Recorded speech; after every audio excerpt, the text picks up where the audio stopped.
Pasa Milagros. Milagros, ¿qué era? ¿Oxígeno? ¿Oxígeno qué era? Monóxido. Cuando uno se envenena en un carro, ¿por qué creen que se envenena? Se lo dije la semana pasada en la clase. Tiene más afinidad el monóxido, por eso la gente se envenena encerrándose en un carro. Por eso mataban a los judíos, el monóxido de carbono. Se lo dije la semana pasada. Les di el ejemplo, como ustedes van en un micro, se quedan dormidos, no porque tengan sueños, sino porque se están envenenando. ¿El ciclo pasado El ciclo pasado, la semana pasada también lo dije. También lo dije el ciclo pasado. Ya, peor, todavía 2 ciclos diciéndolo. Ok. Entonces ya hemos visto la clasificación de anemias intra y extra. Hoy ya no vamos a dedicar a esta parte, las extracorpusculares. En realidad vamos a recordarlo porque ya con ustedes los hemos visto. Creo que no hay alumnos nuevos en la clase, en la revisión. No hay, no sé. No hay. Entonces vamos a revisar anemias hemolíticas inmunes, es decir, mediadas por anticuerpos. Algunas enfermedades infecciosas que causan anemia hemolítica. También vamos a ver algunos químicos, toxinas, agentes físicos y algunos otros desórdenes patológicos que pudieran terminar en hemólisis. Ya ustedes conocen cómo evaluar hemólisis, conocen cómo evaluar la anemia, así que vamos a ver. Cuando nosotros miramos el mecanismo de las hemólisis inmunes, tenemos que recordar lo sencillo que es la inmunología. La inmunología tiene 2 moléculas, antígeno y anticuerpo. Todo está basado en antígeno y anticuerpo. La inmunología es la más simple de las ciencias. Por tanto, el curso más simple de toda la carrera. Solo tiene antígeno y anticuerpo, no tiene más cosas. Si uno conoce cómo interaccionan los antígenos y los anticuerpos, entiende básicamente la inmunología. Es como el banco de sangre. Antígeno y anticuerpo, igualito, sencillo, ¿no? Entonces, no me estoy burlando por si acaso. Si ustedes entienden perfectamente cómo se relaciona un antígeno con un anticuerpo, tienen la base de la inmunología, ¿no? Ya sea que es antígeno, profesor Kim. Chicos, buenos días. Chicos, 2 avisos. La primera, Repito, insisto, no es un son de burla. Si ustedes entienden cómo se relaciona el anticuerpo con el antígeno, pueden entender muchas de las cosas que nosotros hacemos en el laboratorio. De hecho, cuando ustedes vayan a trabajar algún día, si es que no trabajan todavía, los que son técnicos o ya son asistentes en un laboratorio, se van a dar cuenta que la mitad de las pruebas que hacemos en el laboratorio están basadas en un principio inmunológico, anticuerpo más antígeno. Entonces, si ustedes entienden esa relación del anticuerpo con el antígeno, van a entender muy bien cómo se implementa y se hace las pruebas de laboratorio. Entonces, en las hemólisis inmunes pasa lo mismo, existe un antígeno y existe un anticuerpo. En este caso, nuestro antígeno es este señor, el hematina. Este es nuestro antígeno. ¿Ok? Todo es un antígeno, todo. Pero, si yo quiero desarmar ese hematíe, está compuesto por muchos antígenos en su membrana. O sea, todo es un antígeno, o sea, lo puedo considerar como un solo antígeno, pero también si lo desarmo, cada una de sus partes es un antígeno. Cada una de las proteínas, cada una de las glucoproteínas, porque finalmente tiene glucoproteínas en la membrana, son antígenos. ¿Ok? Entonces, en la hemólisis inmune, yo lo que tengo es que este antígeno es reconocido por un anticuerpo. ¿Ok? Por un anticuerpo. Ese anticuerpo puede ser propio, es decir, tengo una enfermedad autoinmune, es decir, mi propio anticuerpo destruye a mi glóbulo rojo, o puede ser un anticuerpo que viene de otra fuente, de otra persona o de un animal.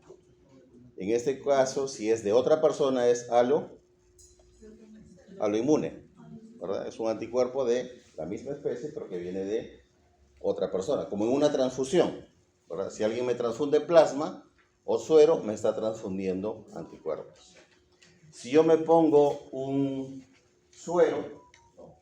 Digamos que me pica una serpiente, Si me pica una serpiente, ¿qué me ponen? Un suero antiofídico. ¿Qué es el suero antiofídico? No es otra cosa que un anticuerpo. No es un antígeno, es un anticuerpo producido en un animal y me lo ponen básicamente para que busque al antígeno que es el veneno de la serpiente. Entonces, pero de repente ese anticuerpo que me colocan reacciona con mi hematía. Es posible. Entonces, nosotros cuando tenemos un problema de hemólisis inmune podríamos tener varios mecanismos. Un mecanismo sea que nosotros tengamos anticuerpos contra algún componente específico de la membrana. ¿Cuáles son esos componentes específicos de la membrana que ya hemos visto la semana anterior? Tenemos anquirina, tenemos espectrina, tenemos banda 3, tenemos proteína 4.1. Es decir, si yo desarrollo un anticuerpo contra alguno de esos componentes, estoy destruyendo aquí en la membrana. No, estoy atacando a la membrana. Pero esta unión del anticuerpo con el antígeno, que es mi glóbulo rojo, no necesariamente va a destruir el glóbulo rojo. Tiene que pasar otra reacción. ¿Cuál es esa otra reacción? Que ese anticuerpo sea o no fijador de complemento. Porque la hemólisis solo se va a producir si es que hay complemento cuando hablamos del intravascular. Ojo, el complemento actúa en el intravascular. ¿Quién actúa en el extravascular? Si el complemento lo hace en el intravascular, ¿quién destruye la hematía en el extravascular? Las células, los natural killer, Las natural killer atacan a los virus. Los linfocitos tampoco. El sistema retículo endotelial. Es decir, el vaso. Si yo tengo un hematíe sensibilizado, ese hematíe con su anticuerpo unido circula por todo el sistema vascular. Y cuando llega al vaso, los macrófagos tisulares dicen, este señor que viene acá, este hematíe está adornado de anticuerpos, es anormal, hay que destruirlo. Porque recuerden que los macrófagos tisulares que tienen receptores para la porción FC de los anticuerpos. Y esa porción FC del anticuerpo normal es diferente a la porción FC del anticuerpo que está unido a un antígeno. Cambia la configuración espacial. ¿Para qué? Para que el macrófago lo pueda reconocer que está activado ese anticuerpo y por tanto ese complejo antígeno-anticuerpo que está circulando tiene que ser removido. ¿Ok? Entonces, en el intravascular es el complemento al que destruye el glóbulo rojo. Y en el extravascular es el sistema retículo endotelial, cuyo principal representante es el vaso. ¿Estamos? ¿Todo claro? Ok. Entonces, eso es uno de los mecanismos. ¿Cuál es el otro mecanismo? El otro mecanismo es este mecanismo. Es un mecanismo que llamamos de aglutininas frías, donde también interviene el complemento. Pero las aglutininas frías, ¿qué tienen en particular?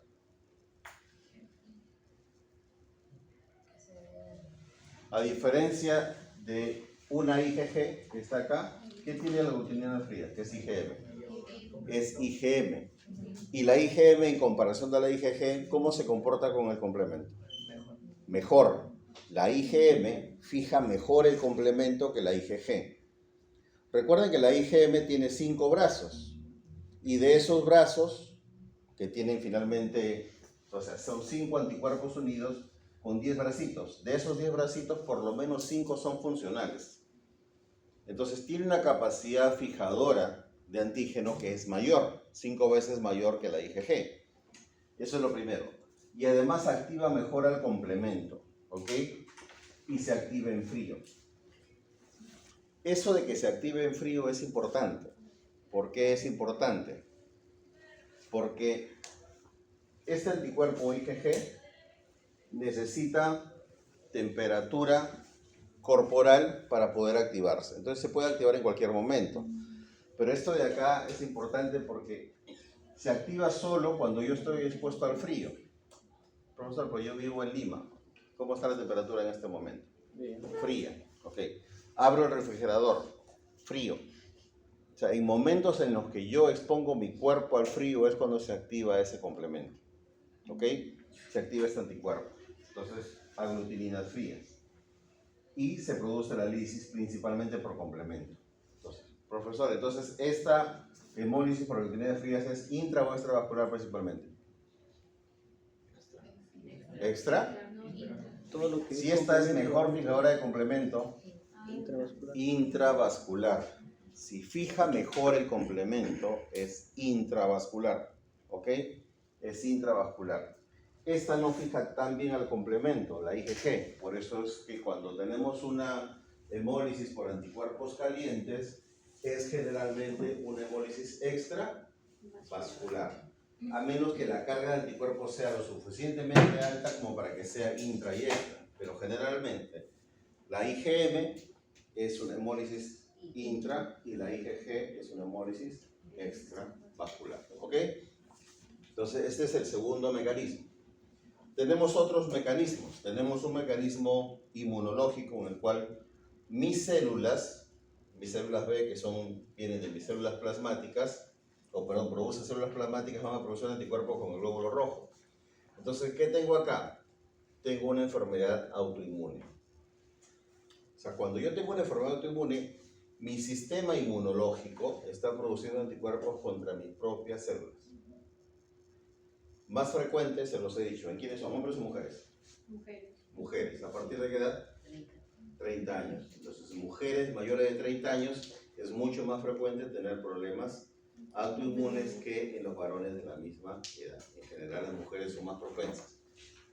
Hipótesis para esa propensión tiene que ver con los embarazos frecuentes, tiene que ver con embarazo, o sea embarazo que haya terminado en un aborto o haya terminado en un producto sano, cualquiera de las dos razones incrementan la sensibilización en las mujeres. Y, por supuesto, la dinámica hormonal distinta que tienen las mujeres con respecto a los varones. Y por ahí hay hipótesis que hablan de la mayor exposición a químicos por parte de las mujeres que por parte de los hombres. De hecho, las mujeres se pintan más que los varones, se ponen más a perfumes que los varones, ¿no?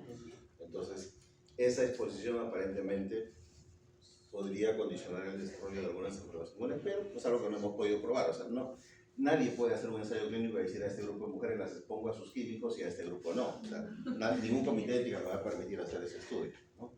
Entonces, al final el objetivo es destruir a este señor. O sea, hay un mecanismo de hemólisis inmunológico que puede ser, sea por la fijación del anticuerpo solo que es caliente, el anticuerpo frío que fija mejor al complemento, o porque produzco anticuerpos específicos contra el glóbulo rojo a partir de enfermedades autoinmunes. ¿Ok? Entonces, esos son los principales mecanismos de hemólisis inmune. Ahora, estos anticuerpos van dirigidos contra la membrana. Ya hemos dicho cuáles son las proteínas de la membrana que son más importantes. Recuerden que adquirina y espectrina están en la membrana, pero están hacia adentro, ¿no? En cambio, banda 3 está mucho más hacia afuera, ¿ok? Entonces, hay dos tipos de anemia hemolítica inmune: aloinmunes y autoinmunes. Ya hemos explicado que aloinmune es cuando hay un anticuerpo externo, en este caso incompatibilidad sanguínea, por ejemplo. Y la autoinmune puede ser por anticuerpos calientes y por anticuerpos fríos. Entonces, estos son los tres mecanismos inmunológicos: anticuerpos fríos, IgM, anticuerpos calientes, IgG, y anemias hemolíticas por incompatibilidad sanguínea. Ahora, en la incompatibilidad sanguínea, y esto probablemente se lo va a explicar la profesora Lisset en el banco de sangre, porque ella seguro que ve varios casos de estos, ustedes tienen que tener en cuenta un detalle. Si yo tengo una persona acá, vamos a partirla a la mitad. Si yo tengo una persona acá y a esta persona yo le infundo glóbulos rojos, en otro momento le infundo sangre total y en otro momento le infundo plasma. Las tres situaciones me pueden causar hemólisis, pero la hemólisis va a ser distinta, ¿ok? ¿Por qué? Si este glóbulo rojo que yo le infundo a la persona es incompatible, es decir, la persona es grupo sanguíneo A y yo le paso grupo sanguíneo B, ¿quién sufre la hemólisis? ¿El glóbulo rojo transfundido o el glóbulo rojo del paciente? ¿Quién sufre la hemólisis? ¿El glóbulo rojo transfundido o el glóbulo rojo del paciente? El glóbulo rojo transfundido, porque porque yo le estoy transfundiendo glóbulos rojos incompatibles. Esta persona tiene anti-B. Por tanto, el que se va a destruir es el glóbulo rojo ajeno, no el glóbulo rojo propio. O sea, hay una hemólisis sí, que está dentro de este cuerpo de esta persona, pero el glóbulo rojo que se destruye es este. ¿Estamos? ¿Todos lo tienen claro? ¿Sí? ¿Comprendido? Ok. Check. Comprendido. Sangre total. Profesor, una consulta. Y si, bueno, si se transforma, hay solamente glóbulos rojos Glóbulo exclusivamente. rojo. Tiene un poquito de plasma, pero en este caso lo que estoy transfundiendo es glóbulo rojo. Porque en el plasma se entiende que están también los anticuerpos. Exacto. Pero en este caso, si yo tengo acá 250 mililitros, que está al 80% de volumen, es decir, hay 50 mililitros de plasma, esos 50 mililitros de plasma son anti-A. Pero 50 mililitros diluido en 5 litros, no hay nada, ¿no? Un poquito, ¿no? Si yo le transfundo sangre total, ¿dónde está la hemólisis? Si es incompatible. Sangre total. ¿Hay una hemólisis?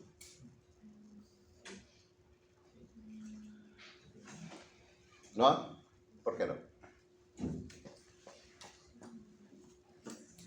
Cuéntame. Dime lo que piensas. Es bueno equivocarse en clase. Malo es equivocarse allá afuera con el paciente. Con el echante de todos. A ver, cuéntame, ¿qué opinas?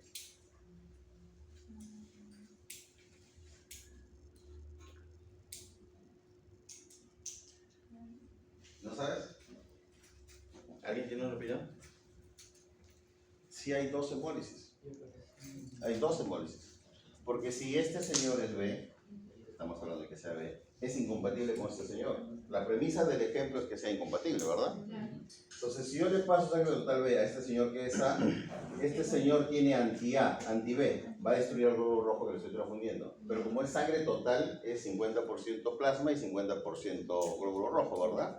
Es más, hay más plasma que glóbulo rojo en el paquete, porque el hematocrito del donante es 40-42%. Más el anticoagulante, entonces hay más plasma. Entonces, y acá hay anticuerpo anti-A en gran cantidad, por tanto también se va a destruir el glóbulo rojo del receptor. Entonces, si yo transfundo sangre total incompatible, tengo dos hemólisis, la sangre que se transfunde y la sangre del receptor. Ojo, ténganlo en cuenta. Muy bien. Transfundo acá plasma B. ¿Cuál se hemoliza? El A. Se hemoliza la sangre del paciente. Entonces, ¿por qué les pinto este escenario? Porque, insisto, aquí es donde coincidimos con el banco de sangre. El banco de sangre les dice qué unidad transfundir y qué tipo de componente transfundir, pero ustedes van a hacer el análisis del hemograma cuando le pidan el control del paciente, en hematología, ¿no? Y si hay hemólisis, tienen que determinar cuál es el origen. Entonces, se dan cuenta que tengo, en una sola incompatibilidad, podría tener tres escenarios distintos dependiendo del componente sanguíneo que estoy transfundiendo. ¿Ok? Básicamente hablando de incompatibilidad sanguínea. Pero ¿qué voy a observar en el hemograma cuando haga el extendido? Si es que tengo incompatibilidad sanguínea, independientemente de quién esté hemolizando. ¿Qué voy a observar en la lámina? ¿Qué es lo primero que me va a llamar la atención? Que no hay la cantidad de células de eritrocitos va a estar disminuida. Probablemente. ¿Ok? ¿Qué más? ¿Población de qué? Vamos a ver dacriocitos. Estoy hablando de la lámina. Dacriocitos vamos a ver. Son restos de eritrocitos. ¿Qué es lo que más me va a llamar la atención, principalmente, en este tipo de incompatibilidad?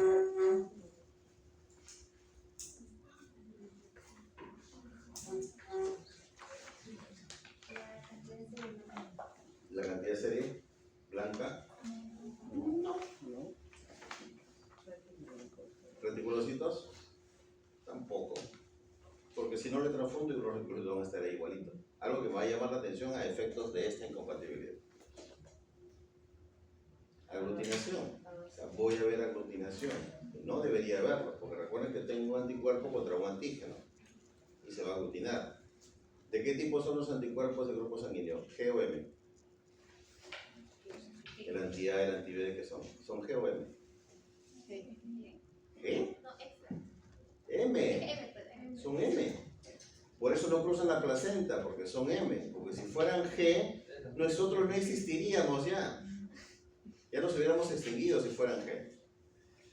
Porque imagínense la cantidad de incompatibilidades que hay en el mundo. Nadie le pide su grupo sanguíneo y dice yo me caso con un A nada más porque soy A, no.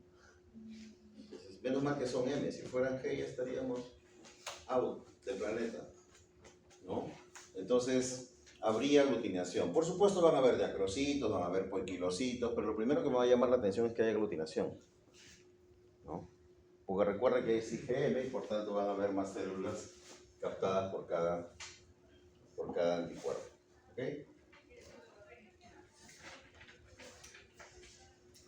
Entonces, una de las anemias hemolíticas autoinmunes más famosas es esta, la enfermedad hemolítica, ya sea del feto o la enfermedad hemolítica recién nacido. Y esta es importante y probablemente es una de las más frecuentes. Yo les dije también la semana pasada que es difícil evidenciar una incompatibilidad sanguínea por ABO. ¿Por qué es difícil? Porque como son IgM, el complemento destruye rápidamente la evidencia. Entonces no puedo encontrar los glóbulos rojos sensibilizados. Es difícil demostrarlo. Entonces es más fácil demostrar una incompatibilidad RH y probablemente la RH es la más importante aquí. ABO también es importante, pero insisto, evidenciar una incompatibilidad ABO es difícil porque tenemos anticuerpos prefabricados que se parecen que están dirigidos contra sustancias que se parecen a los antígenos sanguíneos y que básicamente remueven hacen que se remuevan rápidamente las células a las cuales el anticuerpo ha atacado, ¿no? Y el otro tema autoinmune es la enfermedad injerto versus huésped, cuando por ejemplo hago un trasplante de un órgano que es incompatible. Por ejemplo, trasplantar una médula ósea incompatible es fatal, ¿no? Porque en ese caso el huésped, el injerto, que es la médula ósea trasplantada si fuera incompatible, termina atacando al huésped. Porque la médula ósea viene con todas sus células inmunes y termina atacando al huésped. Entonces, el anticuerpo en la enfermedad, en la anemia hemolítica inmune, o en hemólisis inmune, puede ser frío o caliente. El anticuerpo caliente es IgG, se activa a 37 grados, que insisto es la temperatura corporal, por lo tanto siempre está activo. Nuestra temperatura corporal es 37 grados. Esta sí se presenta a cualquier edad, ojo. La hemólisis puede ser intra o extravascular. Generalmente es extravascular, generalmente. Pero dependiendo de mi carga, ¿no? Dependiendo de mi carga de anticuerpos, podría ser también intravascular. Generalmente es extra. Y la prueba de antiglobulina humana directa se encuentra positiva. El principio de la prueba de antiglobulina humana directa lo conocen perfectamente, ¿verdad? Ruth, explícame el principio. Se basaba en prueba de antiglobulina humana. Directa. Una prueba de hemólisis. ¿Cuál es el principio de la prueba? Si fueras técnico te diría dame el procedimiento. ¿Cómo eres tecnóloga? Te pregunto dame el principio. Si fueras médico te diría explícame el resultado. Si es algo externo, se destruye. ¿Ese es el principio de la prueba? No sabía decirlo. Carlos, ¿me puedes decir el principio de la prueba de antiglobulina humana directa? Ya, era para descartar esferocitosis porque... Ese es el propósito. Quiero que me digas el principio.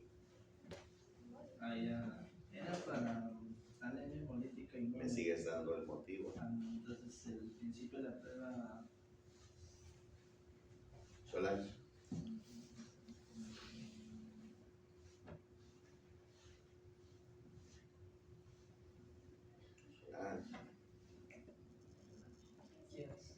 ¿No está?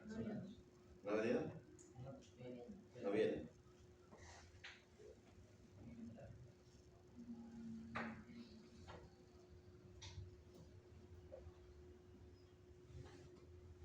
Yacira.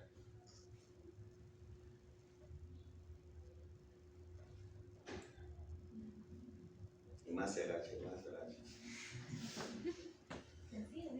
Sí. Que Yanira se pone ahorita. Ahorita pasa de la S. Yanira. Ahora sí.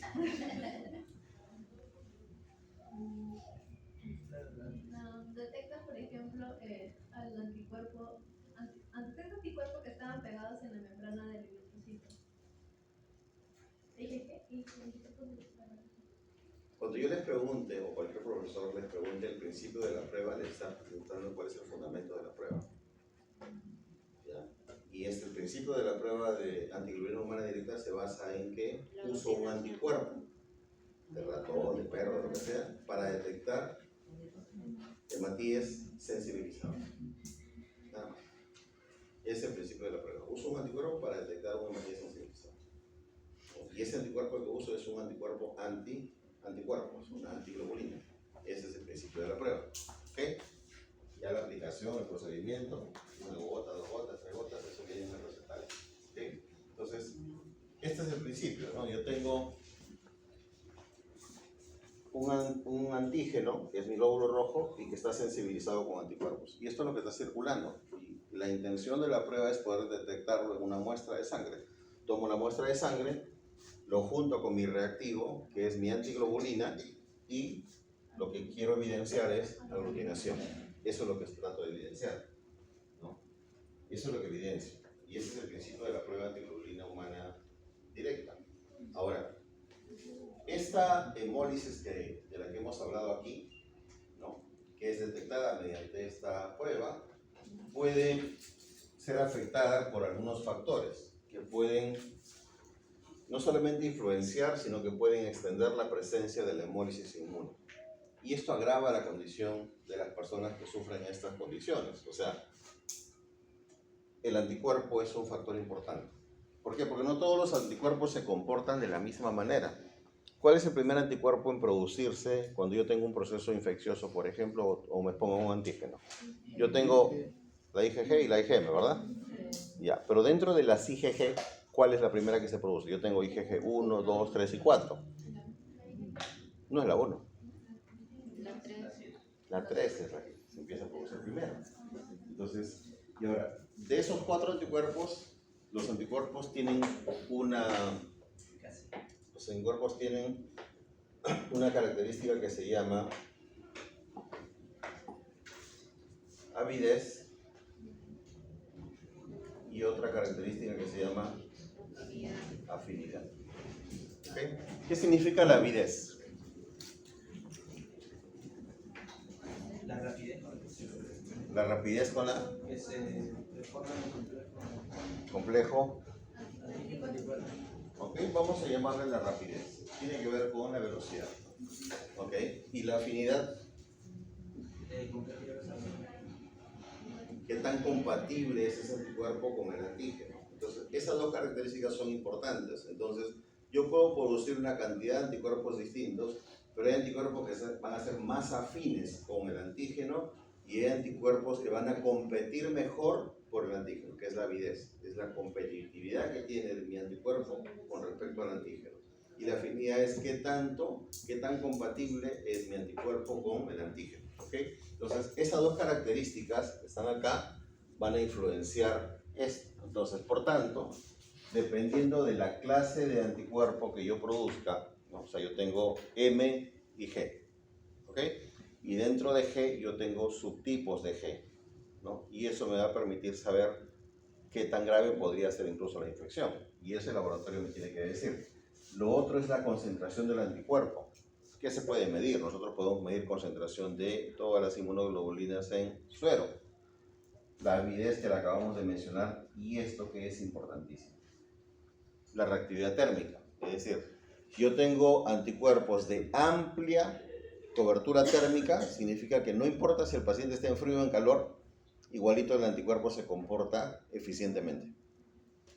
Pero si tengo una reactividad térmica limitada, digamos que el anticuerpo solo se activa a 4 grados, esa persona solo sufrirá si es que va a temperaturas frías. ¿Te das cuenta? Entonces, determinar, por ejemplo, la temperatura, la reacción del anticuerpo es importante para el paciente porque me va a permitir darle recomendaciones. Entonces, lo otro es el complemento. Es importante. Entonces, el complemento son una serie de citocinas. Entonces, si tengo más complemento, ¿no? Definitivamente voy a tener más hemólisis. Tengo menos complemento, voy a tener menos hemólisis. Por tanto, la concentración de los factores es importante para la influencia o la extensión de la hemólisis. Y no solamente es la concentración, sino la actividad. En el caso del complemento, parecido a lo que pasa con factores de coagulación, lo que importa no siempre es la concentración, sino cuánta actividad tiene la cantidad de complemento que tenemos. Así como los factores no medimos concentración, ¿no? Recuerden que medimos la actividad, también medimos la actividad de los componentes de complemento. Luego tenemos a los antígenos. Tenemos número y densidad de los antígenos. Por ejemplo, mientras más antígeno tenga el glóbulo rojo al que va a atacar mi anticuerpo, más fácil va a ser la hemólisis y más intensa va a ser la misma. Lo otro es la distribución de células, ¿no? ¿Dónde están las células? Y lo otro es si hay presencia de antígeno soluble. ¿En qué influenciaría la presencia de antígeno soluble? ¿Ayudaría o agravaría la situación del paciente? Imaginemos que yo tengo un antígeno en el glóbulo rojo que está pegadito al glóbulo rojo, pero también tengo ese antígeno de manera soluble. ¿Es beneficioso o no para el paciente? Bueno, no entiendo. Si estamos hablando de hemólisis, le agravaría, porque está siendo más sólido. Podría ser, ok. ¿Alguien tiene otra idea? Les dibujo el ejemplo. Tengo un hematíe que tiene su antígeno acá. Y ese antígeno también está soluble en el plasma, suelto.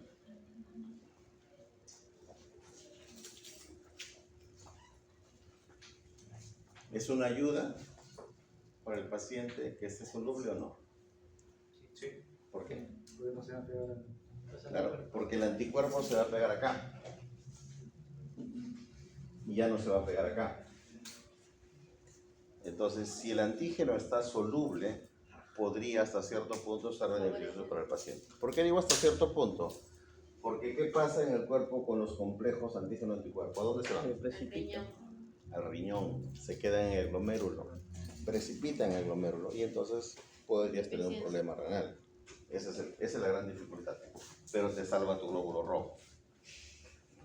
Y un glóbulo rojo hemolizado te daña más el riñón que un complejo antígeno-anticuerpo. ¿No? Lo otro, tu sistema reticuloendotelial, es decir, ¿qué tanta actividad fagocítica tiene? Recuerda que tu sistema reticuloendotelial son el vaso principalmente, tiene los ganglios linfáticos y tienes todos los histocitos tisulares, todos los macrófagos tisulares. Entonces, la actividad de tus células fagocíticas va a depender a veces de las enfermedades subyacentes. Por ejemplo, ¿qué pasa si tengo una tuberculosis? Recuerden que si tengo una tuberculosis hay mayor movilización de macrófagos por todos lados. De hecho, aumentan en concentración.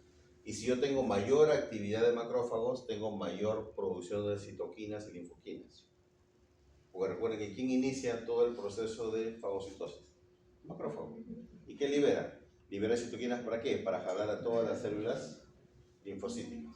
Entonces, todas esas condiciones podrían afectar el desarrollo de la hemólisis inmune. Entonces, cuando hablamos de hemólisis, recuerden que estamos hablando también de evaluar el hemograma. Entonces, esta figura se las he mostrado hoy varias veces. ¿Es un hemograma de qué tipo?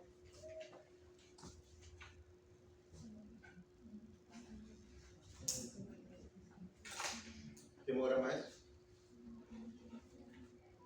Automatizado. Ya sabemos que es automatizado. ¿Pero qué me está diciendo ese hemograma? Normal, anormal.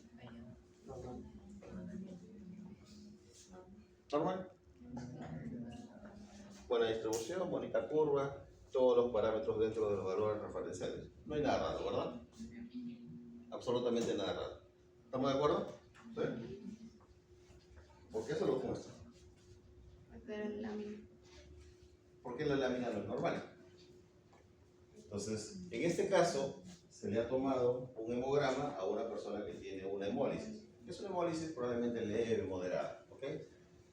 Entonces, si tú ves todos tus parámetros, no hay nada que te llame la atención. Si estás en el laboratorio y ves esto, tú dices, no le voy a hacer la lámina. No tiene ningún sentido, no hay alarma, no hay nada. Entonces, pero por ahí de curioso dices, vamos a hacerle una lámina, porque el paciente viene al hospital porque está enfermo, no viene para que le digan que está sano. ¿Y qué encuentras? ¿Qué te llama la atención? Pero sí. Algunos esferocitos, ¿no? Algunos esferocitos que están por ahí dando vueltas, ¿no? Que no es normal. E incluso hay estomatocitos que están por ahí, Hay 3. cuatro, ¿ok? Entonces, por supuesto, a la misma paciente después de un tiempo le vuelve a hacer el hemograma cuando se agrava y tiene mucho más esferocitos, tiene punteado basófilo, tiene policromatofilia, ¿no? Y demás. Tiene varias cosas y disminuye el número de células que están en la lámina periférica. Entonces, esto es lo representativo de una anemia por anticuerpos calientes. En las anemias por anticuerpos calientes o en las hemólisis por anticuerpos calientes tienes esferocitosis. Pero ojo, miren que no se afecta la coloración del glóbulo rojo.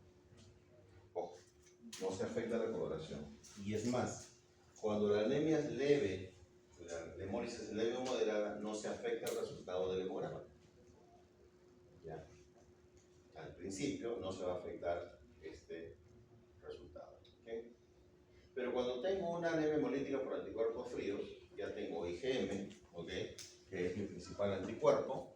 De hecho, estos anticuerpos se activan a 4 grados. Y tengo este fenómeno, ¿no? Que es el fenómeno de Raynaud. El fenómeno de Raynaud se afectan las zonas extremidades de los dedos y la cabeza. Recuerdo una alumna de tecnología médica que ahora es profesora hace varios años y se acerca al laboratorio en esa época y me dice, profesor, creo que era alumna de tercer o cuarto año, me dice, profesor, mire mis manos, ¿no? Estábamos en el laboratorio y el laboratorio que yo tenía en ese momento siempre estaba a 18 grados, o sea, como el antiguo El aire con el aire acondicionado prendido. Y en esa semana nos habían pedido extraer ADN de glicobacterias. Entonces, la extracción de ADN la puedes hacer con el equipo automatizado y electrónicos o la puedes hacer de manera manual. Dependiendo de cómo lo hagas, puedes utilizar el ADN para uno u otro propósito. Entonces, nosotros hacíamos el método manual, que es un cuarto frío de este tamaño, más o menos, que está a 0 grados, ¿no?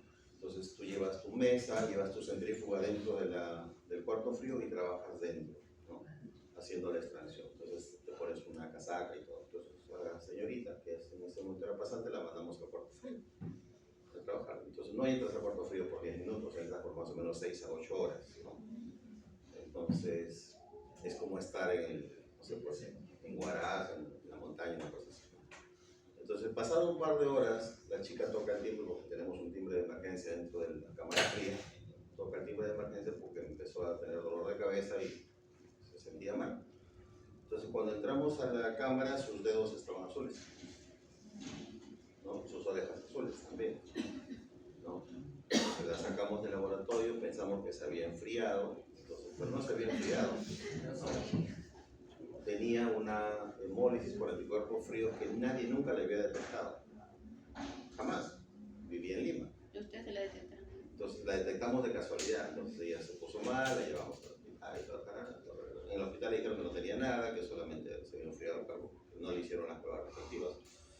Entonces seguimos trabajando en el laboratorio, pasaron las semanas y nunca supimos hasta ese momento de qué se trataba la dificultad. Hasta que un día la mandamos a sacar muestras del congelador de menos 80, metió la mano y nuevamente la mano que metió dentro del congelador estaba morada y la otra no. Entonces dijimos, esto tenía algo que ver con el frío. Entonces le sacamos una muestra de sangre, lo llenamos en un tubo de Winthrop, el plasma, después del fuego, lo pusimos en el refrigerador, 4 grados, y se formó un precipitado. Entonces los anticuerpos precipitan. Entonces no necesitas ni siquiera agregar ningún reactivo, solamente poner el plasma en un Winthrop o en un refrigerador. Entonces ves cómo se aglutina, se precipita el plasma. Entonces automáticamente tú dices, esta mujer tiene un problema con anticuerpos ahí ella sabe que no puede meter la mano al refrigerador, que no puede trabajar en ambientes helados y nunca va a poder ir al poco, ¿no? Ese tipo de cosas. Pero ese es el fenómeno de Raynaud, que se da en las extremidades que son las más expuestas al frío. Y aquí la prueba de antiglobulina humana es positiva, pero también da positivo la fijación de complemento, de complemento. Ahora, si ustedes pueden ver acá, les he puesto la diferencia entre los mecanismos de la hemólisis intravascular y extravascular, y también qué involucra. O sea, si yo tengo hemólisis intravascular, estos son los anticuerpos que están involucrados. IgM, IgG3 primero, luego IgG1, IgG2, fíjense que no está IgG4, y generalmente hay 2 IgG involucradas.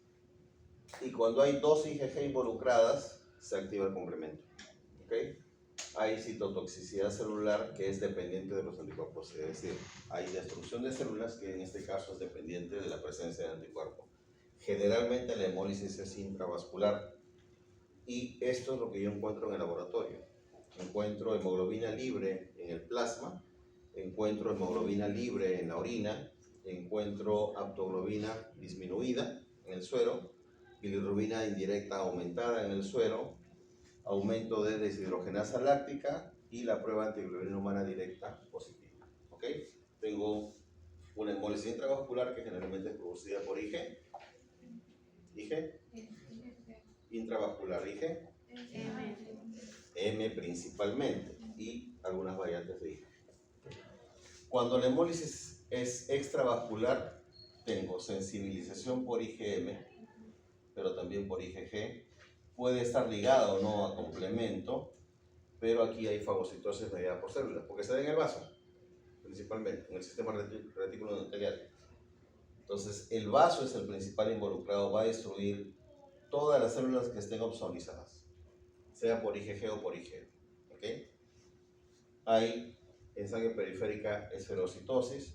Ojo, cuando es extravascular hay esferocitosis, cuando es intravascular no la veo. Cuando es extra sí. ¿Por qué? ¿Por qué no la veo en el intra y sí en el extra? ¿Por qué veo la esferocitosis en la hemólisis extravascular y no la veo en la hemólisis intravascular? Y se los he explicado la semana pasada también, el mecanismo de la formación de esferocitos. ¿Cuál es el mecanismo? Pérdida de membrana. ¿Por qué? ¿Quién hace que se pierda membrana?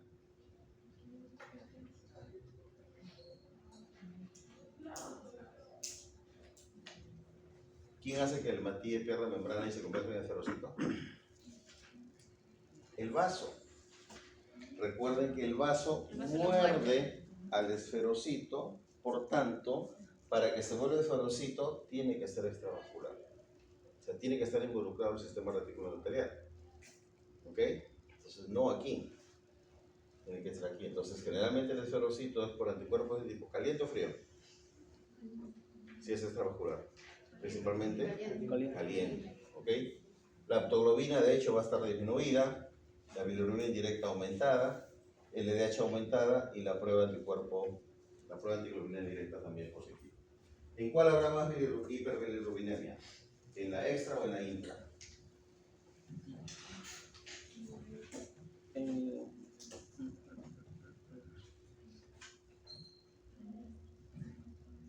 Más en la intra. ¿Dónde habrá más LDH? ¿En la intra o la extra? La intra. Estoy destruyendo el glóbulo rojo en el intra, estoy midiendo en sangre periférica el LDH. ¿Okay? Venido con sueño hoy día. Ok. Luego tenemos las anemías hemolíticas inmunes producidas por drogas. No son muy frecuentes, pero existen. ¿Por qué? Porque aquí el mecanismo es el mecanismo de apteno, donde tenemos un glóbulo rojo.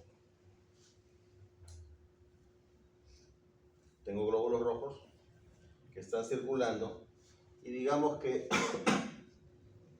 le pongo penicilina a esa persona. La penicilina tiene mucha afinidad por pegarse a la membrana. La penicilina no pesa 30.000 o 40.000 datos, que es lo que debe pesar un antígeno para que pueda ser inmune, o para que pueda ser inmunogénico. Pero cuando la penicilina se une al glóbulo rojo, hay el mecanismo de apteno. Entonces forma anticuerpos contra la penicilina que está unida al glóbulo rojo. ¿Okay? Y por tanto termino destruyendo el glóbulo rojo. El mecanismo ya saben que es de espectador inocente. Entonces este es el mecanismo.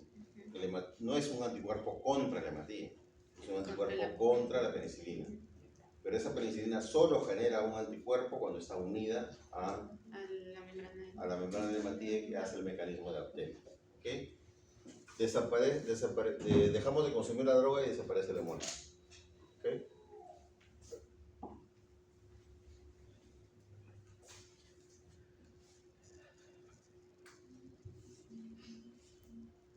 Luego tenemos anemias hemolíticas por mecanismos no inmunes. Y ahí tenemos varias infecciones bacterianas y parasitarias. Mencióname algunas bacterianas que causan hemólisis. Empecemos por las bacterianas. Como ustedes vienen de microbiología, es más fácil para ustedes.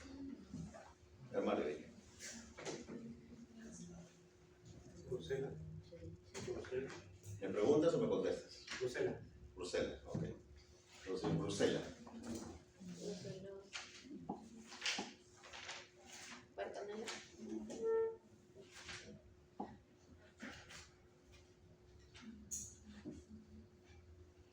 A ver, ¿por qué crees que Bruselas causa hemólisis? Explícame la fisiopatología de la brucelosis. Es decir, cómo entra y dónde se queda. ¿Gran negativo o gran positivo? Negativo. Gran negativo, ok. ¿Por dónde entra? Tiene dos mecanismos de entrada a la brucelosis.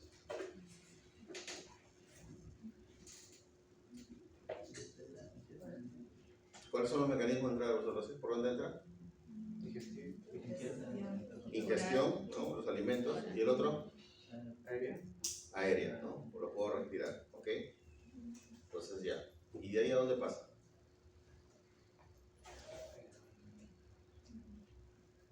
¿Se queda en el torrente sanguíneo? ¿Es intracelular? ¿Se pega a la membrana del hematín? ¿Produce hemólisis? No, porque no, No puede ingresa a producir. la médula ósea. No se queda en la médula ósea. Si no es intracelular, no es. Genera leucopenia, tiroides. Pero no puede producir hemólisis porque no tiene nada que ver con el hematín. Okay. ¿En la placa produce hemólisis? ¿No? Tampoco. ¿No? ¿No? ¿No? Ni in vitro ni in vivo. Ok, siguiente. Bartonella. Ok. Mario dice Bartonella. Yo no dije esto. ¿Cuál es el mecanismo de ingreso de la Bartonella? ¿Cómo? Alimentos. Ok. ¿Alguien más o menos? ¿Aéreo? Ok, por acá dicen aéreo. Acá dicen alimentos. Okay, ¿quién da más? ¿Por dónde ingresa Bartonella? ¿Agua? Agua, ok, ingresa por el agua.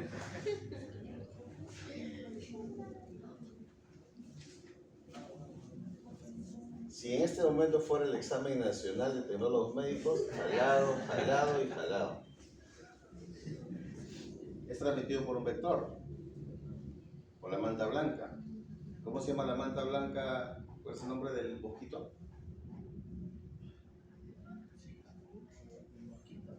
Es un mosquito. ¿Cómo se llama? ¿Aedes? ¿Aedes? El Aedes es el calor y la Bartonella es el frío. Que no puede ser el Aedes. Anófeles tampoco. Anófeles tampoco. Luxomía No. La leucemia no es para parásitos. La leucemia no es para parásitos, pero esta es una bacteria. parásitos. ¿Qué dice su celular? A ver, ¿dónde está el libro? Por eso se llama smartphone, porque es inteligente. ¿Ya dirá qué dice? ¿Lutzomía? Pregunta de examen.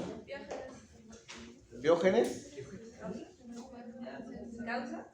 Estreptococos es de muela. Estreptococos es la bacteria, no la bacteria que... Estoy preguntando por Bartonella. ¿Quién la transmite?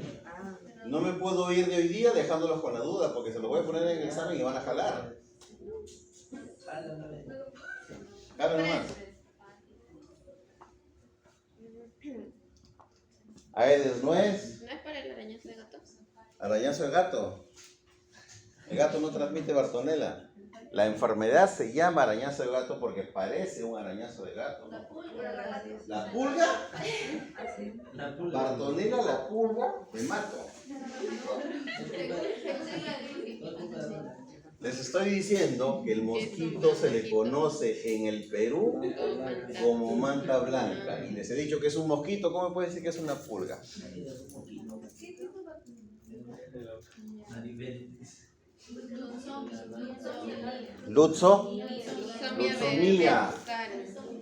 Lutzomía verrucarum. Ah, pero es el Bartonella basiliformis. Basiliformes. Ajá. Hay varias Bartonellas. Hay varias. Claro. En Gencelar, pues. Hay Gencelar, hay varios, pero Lutzomía es el mosquito que transmite la Bartonella y en el Perú, en la sierra, le llamamos manta blanca. Así lo conocen porque cuando vas por los jardines en las tardes, que es donde vive el mosquito, y mueve la planta, se levanta toda una estela blanca de mosquitos, por eso se le llama manta blanca. ¿Okay? Así que cuando vayan a Huaraz, no digan, ah, mira la planta bonita, está el mosquito blanco, córranse.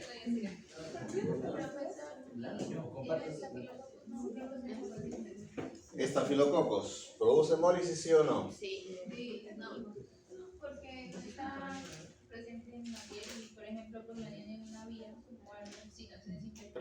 Insisto con la pregunta, ¿produce hemólisis? ¿Cómo produciría hemólisis? ¿Es intracelular? No, no es intracelular. No produce. Salmonela. Salmonela, ¿es intracelular o extracelular? Nada. ¿Cuál? Estreptococo produce hemólisis in vitro, no in vivo.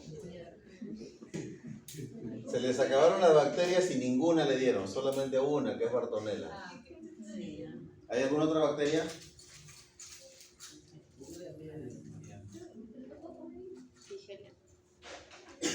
No me den toda la lista de bacterias. Vayamos a los parásitos. Parásitos. Ya, malaria. Plasmodium. Malaria o plasmodium, ok. Listo. ¿Qué más? Toxo.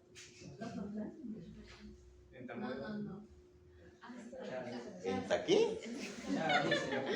En Tamboga no produce hemólisis. Produce diarrea. Produce diarrea. Chagas. Tripanosomiasis. No se llama Chagas. Tripanosomiasis. ¿Qué más? Filaria. Babesia. ¿Qué más? Babesia microti. ¿No sabes qué es Babesia? No vayas a una piscina nunca. ¿Qué aparte de la mema? Es una ameba. Es una ameba de vida libre. Yo conozco la Naegleria es intracelular, o sea, va al cerebro directamente. Ingresa por las fosas nasales y va directamente al cerebro. ¿Cuál? Leishmania. Recuerden que hay dos leishmania, leishmania visceral y leishmania cutánea. ¿Ya? En este caso la leishmania cutánea no produce hemólisis, pero la leishmania visceral sí produce hemólisis. ¿Okay? Y la leishmania visceral se llama Kala Azar, ¿no? Ese es el nombre, ¿no? Y la leishmania cutánea es la UTA. Profe, bacterias, Helicobacterium tampoco. Helicobacterium. ¿Por qué E. coli no? Porque E. coli tiene, entre sus variantes tiene enteropatógena, tiene enteroinvasiva, o sea, destruye tejido, no destruye glóbulos rojos. Y tiene la enterotoxigénica, es decir, produce toxina. El Tampoco helicóptero produce. está en el estómago. No le creas a la hija. Shigella. ¿Estafilococo? Profe, Shigella. Es porque hace. Shigella tampoco. Shigella destruye tejido. O sea, recuerden que Shigella tiene una toxina que le permite ser enteroinvasiva, es decir, llega al intestino y destruye la pared intestinal. Produce sangrado, ¿no? Básicamente porque destruye el tejido, ¿no? ¿Ok? Entonces, ahí tienen una serie de infecciones. ¿Ok? Hay agentes físicos y hay agentes químicos también que producen hemólisis. Por ejemplo, hay serpientes que producen venenos y que terminan hemolizando. Ojo, Lima les parecerá extraño, tiene una cantidad enorme de serpientes. O sea, es una de las ciudades con más picadura de serpientes. Sí. La gente no cree, es un desierto. ¿Dónde viven las serpientes? En el desierto.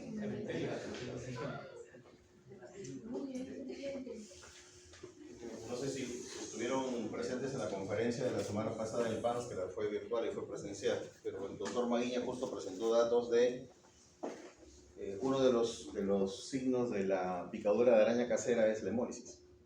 O sea, en algunos pacientes produce hemólisis, es picadura de la araña chiquita que está en las casas. O sea, ustedes abren un cuaderno de ser una arañita chiquita, ya, esa arañita cuando te pica te puede producir hemólisis.